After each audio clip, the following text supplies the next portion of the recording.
Beyza Hocam, size devam etmek istiyorum. Tabii aslında barış ve demokratik toplum süreciyle birlikte birçok konu iç içe de geçiyor. Çok boyutlu bir sorunun çözümünden söz ediyoruz. Bir taraftan yüzyıllık Kürt sorunu ve aynı zamanda yüzyıllık bir demokratikleşme sorununun çözümü konuşuluyor. Mecliste bir komisyon oluşturulmalı, böyle bir beklenti var. Önemli gelişmeler oldu. 27 Şubat'taki çağrıdan sonra PKK kongresini topladı, kararlar aldı ve bir grup gerillanın önümüzdeki günlerde tarih bilinmiyor. Ancak İmralı'dan, Önder Apo'dan gelecek olan çağrıdan sonra silah bırakacağı yönünde bilgiler de var. Ancak baktığımızda şu ana kadar devlet kanaatından herhangi bir somut adım atılmadı. Buna paralel bir şekilde Kürdistan'da özellikle de şimdiye kadar özel savaş politikaları çerçevesinde geliştirilen politikalardan biri olan doğa kırımı, doğa talanı politikaları hız kesmeden devam ediyor. Ağaç kıyımı sürüyor, yine kale kol yapımları da devam ediyor. Tüm bunları geniş tablodan baktığımızda nasıl ele almak lazım? Oldukça önemli sorunuz. Belki araştırma komisyonunun sürecin içindeki tutum belgesinin içinde sizin sorunuzun stratejik çözümlemesi de olmalı aslında. Çünkü biz barış ve demokratik toplum çağrısında bu coğrafyada yaşayanların hep beraber heyecanlandığı, beklediği barış ortamında eşit ve özgür yaşam koşulları yaşayabilmek aslında. Sadece çatışmasızlığı kapsayan bir anlık bir süreçten bahsetmiyoruz. Dolayısıyla bugün barışın olduğu, çatışmasız ortamların olduğu dönemde birdenbire Kürdistan bölgesinde bugüne değin sürmekte olan kapitalist sistemin, siyasi iktidarın destekleriyle sürdürdüğü bu sistematik saldırının kesilmeyeceği o kadar aşikar görünüyor ki. Çünkü hem her gün yapılan izinlerde, şirketlere verilen her gün Kürdistan bölgesinde, Kürt illerinde verilen izinlere baktığımızda, hem bu izinlerin şirketler tarafından uygulanma esaslarına baktığınızda tam bir kıyım ve katliam sürüyor. Yani bu bize şunu gösteriyor aslında. Evet, barış ortamı kurulmaya çalışılıyor ama bir yandan sömürünün, tahakkümün, hegemonyanın, kırımın, baskının, zulmün daha da derinleştirerek sürdüğünü görüyoruz. Bu isterseniz kale kollardan bakın, isterseniz bölgedeki bütün suların sermaye birikimine sokulmak için öncesinden güvenlik barajıyla başlattıkları süreci ne kadar hızlandırdıklarına bakın. Yani kalan yerlere de harıl harıl barajlar yapılması için şirketlere yol verilmesine bakın. Mesela Cizre Barajı yapımı için son derece hızlandırılarak sürdürülüyor. Şırnak'a bakın tek başına. Artık o coğrafya neredeyse yok edilmiş durumda. Maden şirketleriyle, petrol aramalarla, sürekli bir şirketlerin talanı içinde.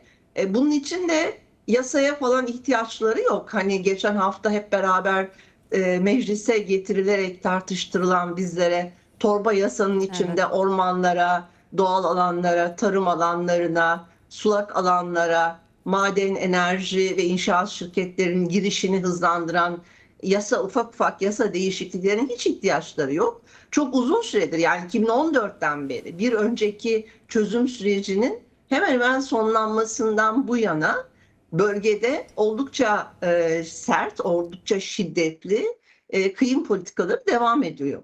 Dolayısıyla biz bunu bu sürece karşılık bir çözüm üreten bir adım olarak görmüyoruz. Ekoloji mücadelesi verenler, ekoloji politik siyaset yapanlar, HDP, DEM Parti ve beraberinde yaşamın özgürleştirilmesi için politik siyaseti hayata geçirmeye çalışan hem siyasetçiler olarak hem araştırmacılar olarak hem ekoloji mücadelesi veren örgütlerin içinde bir fiil emek verenler olarak biz bunu görmüyoruz. Dolayısıyla barış inşa edilmesi demek aslında topyekün bu baskı ve zulmün çözümlenmesi için sürecin tanımlanması gerekiyor aslında bir yanıyla. Çünkü bu kadar hızlanarak oradaki orman ekosistemleri Bitlis'ten Şırnak'a her yerde, Kürdistan bölgesine, Kürt illerinde Evet. hemen hemen her yerde.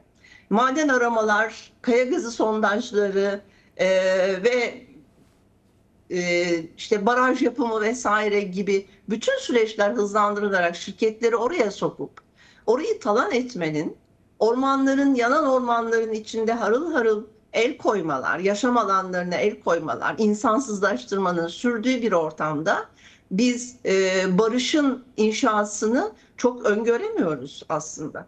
Dolayısıyla mecliste yapılacak, eğer çok samimiyse Türkiye devleti, mecliste yapılacak olan araştırma komisyonunun içinde bizzat bu kalem de olmalı. Yani Kürt illerindeki bu kıyım politikalarına son verecek, bunlara müdahale edecek, artık bunlara devam edilmeyeceğini tartıştıracak bir siyasi tartışmanın da açılması gerekiyor.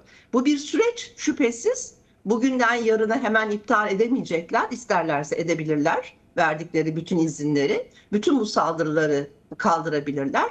Ama son derece sert bir şekilde sürdürdüklerine bakılırsa ve her gün güneş enerji santralları, rüzgar enerji santralları yapımı için şirketlere bölgedeki tarım alanlarını açtıklarına bakılırsa, Ahmet, Silvan, Hozat arasında kaya gazı sondajlarına hız verdiklerine bakılırsa, Şırnak'ta petrol arama sondajı kolay yapılsın diye Gabar Dağı'na kalekollar yapılmasına bakılırsa, bütün bunlara bakıldığında bu sürecin samimiyetle bizim açımızdan yürütülmediğini görüyoruz. En azından bunu açıkça söylemekte hiçbir beis de görmüyoruz ve uyarıyoruz.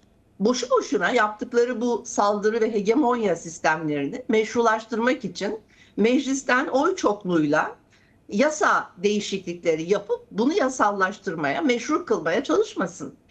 Çünkü yaptıkları meşru değil. Tarım alanlarını şirketlere açmak meşru değil. Uyduruk verdikleri, aslında hakikaten bir kısmını da dikkatli inceleyerek verilen kararlar da olabiliyordu. Çevresel etki değerlendirmesi olumludur kararlarıyla şirketlere yol açmayı artık daha da kolaylaştırdılar. Bu yasalar, bu torba yasadaki tartışılanlar yasaya oturtulursa, meclisten geçilirse artık doğrudan ruhsat alabiliyor. Arama ruhsatı alması bile yeterli oluyor. 4 yıl boyunca alanda istediğini yapabiliyor. Bunu en çok da Kürt illerinde yapıyor. Bugüne kadar yaptıkları buydu zaten. Şimdi bunu meşrulaştırmak için çaba sarf ediyorlar. Dolayısıyla bu süreç gerçekten biz kendi açımızdan demokratik toplum çağrısını üstleniyoruz. Bütün bu coğrafyada yaşayan halklar olarak üstleniyoruz. Ekoloji örgütleri, meslek örgütleri, emek örgütleri, siyasi partiler, bu konuda eşit ve özgürlük isteyen siyasi örgütler ve demokratik kitle örgütleri olarak üstleniyoruz. Ancak bunun gerçekten yaşama geçirilebilmesi için çok samimiyetle bütün bu saldırı politikalarının bugünden itibaren sona erdirilmesi gerekiyor. Bırakın iptal edilmesine kadar gitmeyin, sürdürüyorlar. Yani evet. Çevre Şehircilik ve İklim Değişikliği Bakanlığı'nın izin verilen dosyalarına bakın. Kürt illerinde her gün onlarca şirkete güneş enerjisi santralı, rüzgar enerjisi santralı, maden işletmesi için ruhsatlar tanınıyor. Her gün yapılıyor bunu. Ve bu 2014'ten bu yana hızlandı. Daha önce giremiyorlardı ya da böyle bir şeyi Kürdistan'a cesaret edemiyorlardı. Dolayısıyla savaşın ortamı, savaş politikaları bu işlerin gayet rahatlıkla yapılabilmesine zaten yol açıyor. Kapitalizmde de emperyalizmde de bu temel stratejileri zaten. Savaş bir araçtır. Ve bu aracı çok rahatlıkla kullanıldı bölgede. Ve şimdi de barışın inşa edilmesi sürecinde de bu kullanma şekli hiç kaldırılmış değil. Bu yönüyle hiç kaldırılmış değil. El koymalar hızlanıyor. Gene torba yasada batıya da sızacak şekilde Kürt illerinde yaptıkları bütün müdahaleleri yasadaki meşrulaştırma zemininde her yere yapabilecekler. Daha önce proje üzerinden tanımladıkları acele kamulaştırmayla el koymaları, şimdi hiç söylemeye bile gerek yok. Doğrudan mülksüzleştirerek halkları, barınma alanlarını, tarlalarını, doğrudan mülklerini el koyup şirketin rahatlıkla işini yapabileceği şekilde kolaylaştıracaklar. Bunların hiçbir meşru değil aslında. Dolayısıyla son söz, biz barış ve demokratik toplum çabasını bu topraklarda yaşayanlar son derece önemsiyoruz ve bunun için birlikte sözü kurmaya, eylemeye çaba sarf ediyoruz. Birbirimizi anlamaya, birbirimizi duymaya. Ancak siyasilerin de bunu samimiyetle hayata geçirecek adımları yürütmeleri gerekiyor ki gerçekten bu topraklarda hegemonyanın, baskının, zulmün, kırımın yaşanmadığı bir süreci birlikte inşa edebilelim. Siyasi olarak inşa edelim. Dolayısıyla siyasetçilere son derece iş düşüyor bu aşamada. Peki. Teşekkür ederim. Beyza Hocam, size devam edelim. Şimdi tabii barış ve demokratik toplum süreci, özellikle demokratik toplum sürecinin inşası da devam ediyor ve demokratik toplumun da bir ekolojik toplum olması gerekiyor. Tabii ki bu yönlü ekoloji örgütlerine de büyük sorumluluklar ve görev düşüyor. Şimdi baktığımızda içinde yaşadığımız toplumda, dünyada en büyük sorun ekolojik kırım, ekokırım dediğimiz kapitalist sistemin doğa üzerinden geliştirdiği kıyım ve yok etme politikası. Önümüzdeki süreçte özellikle nasıl bir çalışma yürütmek lazım? Toplumda bu ekolojik duyarlılığını yaratmak için, özellikle bir demokratik, ekolojik bir toplumun inşası için neler düşünüyorsunuz? Nasıl bir çalışma hattı olmalı? Yani zaten biz çok uzun süredir HDP'nin oluşumundan, Kürt hareketinin kendi özgür paradigmaları içinde de var. Mutlaka ekolojik ve kadın özgürlükçü bir paradigmayı zaten siyasetimizin temel aksı kabul ediyoruz. Bu bizlerin siyaseti açısından zaten ortada. Ve bunun için mücadele ediyoruz. Bunun için siyaset yapıyoruz. Bunun için olabildiğince bu paradigmanın toplumsallaştırılması için çaba sarf ediyoruz ve alanlardayız. Yani bu anlamda zaten mücadeleye katkı veren, katılan siyasetçiler ve ekoloji hareketlerinin bu kesimi aslında şu anda çok uzun zamandır alanlarda ve yan yanalar. Ancak şunu kabul edelim, hem ekoloji siyaseti, siyasetin temel aksında praksise, yani teoriden öte uygulamasıyla birlikte ne yazık ki çok önemsenmedi ve girmedi.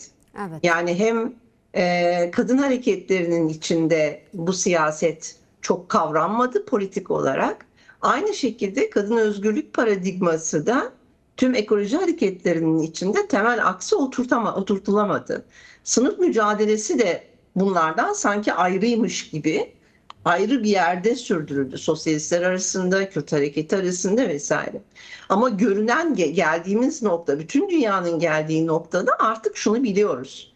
Kapitalist sistem de onun yürütücüsü olan ulus devletlerin stratejileri ve rejimleri de aslında patriarkal bir sistemin üstüne oturuyor. Bu ilkelerle yürüyor. Yani erkek egemen bir sürecin, hegemonyanın siyasetini inşa ediyorlar. Dolayısıyla biraz evvel Hacer arkadaş da söyledi. Rojbin de sözleri arasında, sevgili Rojbin de sözleri arasında vurguladı. Bu siyasetin aslında bu paradigmaların hayata geçirilmesinde birbirinden ayrıksı politika üretilemez. Yani ekoloji politikası ayrı bir yerde, kadın özgürlük hareketi üzerinden bir politika ayrı bir yerde, sınıf mücadelesi ayrı bir yerde sürdürülemez. Artık bunu gelinen noktada tüm demokratik toplum bileşenleri kavramış durumda. Bunu yaşayarak, tanıklı ederek, bizzat politikanın içinde hırpalanarak tanıklık ettiler ve bugüne kadar da büyük öğretilerle geldik. Artık tüm dünyada ekolojik krizler üzerinden siyaset yapma halkları alana taşıyor. Yani yaşam, çünkü yaşamını savunuyor. Özü o aslında. Yani politika yapmıyor. Politikayı yaşamın sürdürebilmesi için, yaşamının devamı için gerekli kılıyor ve önemli bir çıkış yolu olarak belirlemiş durumda. Nereye bakarsanız bakın, yani sarı yeleklerden tutun Güney Afrika'daki su mücadelesine kadar gidin, Cochabamba'ya kadar gidin, ya da Türkiye'deki dereleri savunanlardan madenlere karşı duranlara kadar gelin. Yani Bergama'dan itibaren gelin. Dolayısıyla halk artık biliyor ki bütün bu sistem birlikte işliyor ve araçları pek çok yöntemle saldırılarını yürütüyorlar. Evet, bölgeler arası farklılıklar, eşitsizlikler var ama bir gün mutlaka eşitsizliğin olmadığı, iyi davranılan başka bir bölgeye de aynı müdahale yapılacak. Ve dolayısıyla birlikte mücadeleyi örmek için artık daha politik sözler kuruyor. Eskiden milliyetçilik daha ayrımcılık nüvesiyken, bizleri, mücadeleyi birbirinden kopartırken, şimdi daha temkinli, daha dikkatli davranıyor ve hem Kürt illerindeki kadın mücadele edenler, ekoloji mücadelesi veren kadınlar, hem de Batı'da ekoloji mücadelesi veren kadınlar diyorum çünkü mücadelenin gerçekten Evet. politik eyleyicileri onlar, birbirlerine kardeşliği alandan söylüyorlar. Yani hem sözlerinde söylüyorlar, hem sesleniyorlar, hem bulundukları yerden diğer bölgeye sesleniyorlar. Yani Kürdistan'da bir kadın mücadele grubu Cudi'den Akbelen'e ağaçlar kardeştir pankartını Kürtçe açabiliyor. Bunu kimse açtırmıyor aslında. Oradaki halk kendisi açıyor. Akbelen'dekiler artık, ya da başka bir yerde maden mücadelesi verenler, su mücadelesi verenler biz diye sözlerini kurabiliyor. Bizler arasında, ekoloji mücadeleler arasında, toplumsal alanda artık ırkçılık, bu toplumsal ulusal öğretilerin bizlere enjekte ettiği bir takım ayrımcılıklar ciddi bir şekilde kırılmaya başladı ve bunu kıranlar önce kadınlar. Yani patriarkal sisteme yaşamıyla karşı duranlar bugün alanlarda, sizin de az önce işaret ettiğiniz gibi, Hacer arkadaşımın da işaret ettiği gibi, bulunduğu ormandan zeytin ağacına kadar yaşamı korumanın asıl politik sorunu olduğunu biliyorlar. Ve aslında mücadeleler anlık yapılmıyor. Artık mücadele yapanlar istediği kadar sertleşilsin, sistem tarafından onlara sert cevaplar verilsin. Evet. Alanda meclisler kuruyor. Sürekli nöbete durmasa da, sürekli nöbet kurmasa da, Pembelik Barajı'na karşı halkın kurduğu gibi, ya da Akbelen'de kömür madenine karşı ormanını savunanların kurduğu gibi, Fatsa'da madene karşı duranların nöbet kurduğu gibi, sürekli kurmasa da her eyleminde mutlaka birlikte bu işi devam edeceklerine dair forumlar yapıyorlar. Bu işin politikaları tartışılıyor. Bu işi nasıl toplumsallaştırırız, nasıl yayarız, nasıl diğer kardeşlerimize iletiliriz tartışmaları yürüyor. Yani aslında yaşam alanlarını öz yönetime doğru taşıyorlar. Yani katılımcılık falan yapmıyorlar. Biz karar veririz diyorlar. Özne biziz. Yaşam alanlarımız üzerinden yapılacak olan siyasete de biz karar veririz. Politikalara da biz karar veririz. Bu çok önemli. Dikkat ederseniz yerel yönetimlerde daha çok artık, Batı'da da zaten Kürt illerinde böyleydi. Oradaki kadın mücadelesinin aldığı yol gereği eş başkanlık sistemleri, sözü birlikte kurma, meclislerde söyleme geleneğinin getirdiği bir öncülük vardı. Şimdi Batı'da da artık yerel yönetimlerde meclis üyelikleri için, muhtarlıklar için ya da kurdukları herhangi bir eyleme çadırında, forumlarda kadınlar o kurdukları forumun politik tartışmasını yürütüyorlar. Ve kararları biz veririz diyorlar.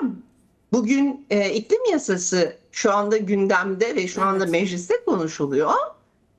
Bütün mücadele alanlarından otobüslerle tıpkı torba yasasında zeytinliklerin, tarım alanlarının, meraların, madenlere, rüzgar enerji santralları, işte enerji şirketleri ne açılması için tartışılan torba yasada olduğu gibi meclisin önüne gidiyorlar. Diyorlar ki özne biziz. Boşuna içeride tartışıyorsunuz. Boşuna bu yasaları yapıyorsunuz. Ha bu şu kararlılığı gösteriyor. Tıpkı cumartesi annelerinde olduğu gibi. Vazgeçmeyeceğiz diyorlar. Politik olarak durdukları yerde mücadeleden vazgeçmeyeceğiz. Biz bu topraklarda birbirimize mesafeler alsak da öz savunmayı son derece iyi götürdük. Herkes yaşamına müdahale edildiğinde isyanını başlattı. Uzun süreli, kısa süreli ama bunun karşısında tepkisini koydu. Yaşam alanlarını savundu, ağacına sarıldı, suyuna sahip çıktı. Şimdi artık birlikte forumlarla yaşam alanları üzerinde sözü nasıl kuracaklarını söylüyorlar. Dolayısıyla bugün konuştuğumuz barış ve demokratik toplum süreci aslında bu toprakları çok umutlandıran, buradaki mücadele eden halkları çok umutlandıran bir süreç. Emin olun ekoloji hareketinin bugüne kadar uzunca süre aldığı yolu daha kısa zamanda bugün alanlarda olan, bugün meclisin önüne araçlarla gitmeye kararlı olan ya da birkaç gündür yangına karşı acaba nasıl giderim yangının oradaki mahvolan insanlara, ölmekte olan canlara, hayvanlara yardım edebilirim diye yola çıkmaya kalkanların sayısı giderek artan bir dönemden çok hızlı bir şekilde birlikte sözü kuracağımız, birlikte bu toplumda barışı inşa edeceğimiz süreci başaracağız. Süreç gittikçe hızlanıyor bizler açısından. Patriarkal sisteme karşı mücadele veren politikacılar, ekoloji mücadeleleri arasından yılmadan demokratik toplum ve barış için emek vermeliyiz. Birbirimizi daha çok dokunmalıyız, daha çok alanda olmalıyız. Emin olun her alanda oluş, her politikayı birlikte örüşün bize çok hızlı dönüşümü var. Bizi hızlıca özgürlüğe taşıyacaktır. Çünkü bu inşayı biz yapacağız. Meclisteki bir grup gece gündüz emek veren arkadaşlarımıza omuz vermemiz gerekiyor. Onların yüküne asıl toplumsal alanda bizler destek vereceğiz. Peki, Çok teşekkür ederim.